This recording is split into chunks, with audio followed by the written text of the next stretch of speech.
What is it then, Emma, with vintage and antique lighting that you love? That I love? I tell you what, it's so different. It really is different.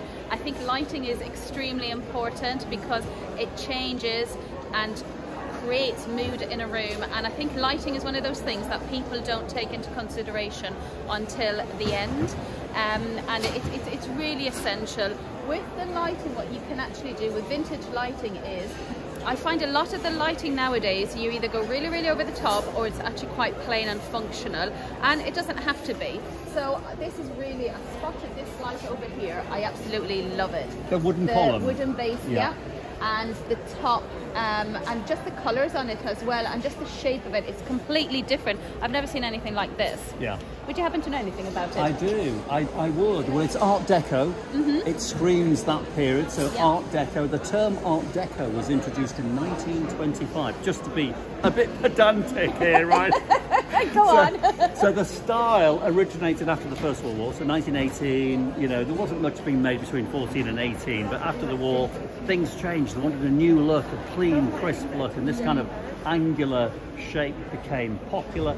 And then the Paris Art and Decorative Fair in 1925, Paris Art and Decorative Fair, kicked off an explosion in this style, so they refer to it as Art Deco after the Art and Decorative Fair.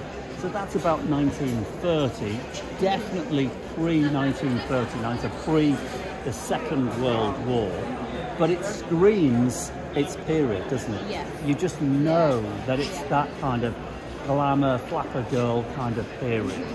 Is that the thing that you're drawn to, the history side of it, or is it again the look? A bit of both, to be honest. And light is very difficult because it has to work, so there is a functionality aspect to it.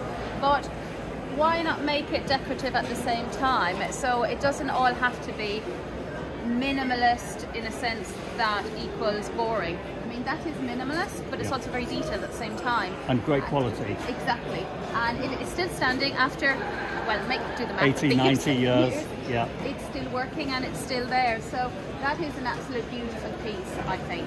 But I think also it is a lamp, and a lot of people now just buy a lamp for lighting. Yep. That's a lamp for lighting, but it's also a piece of sculpture.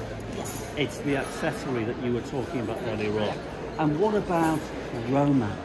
Of course. Lamps create a romantic atmosphere, don't they? So never mind medication, just get yourself a good lamp.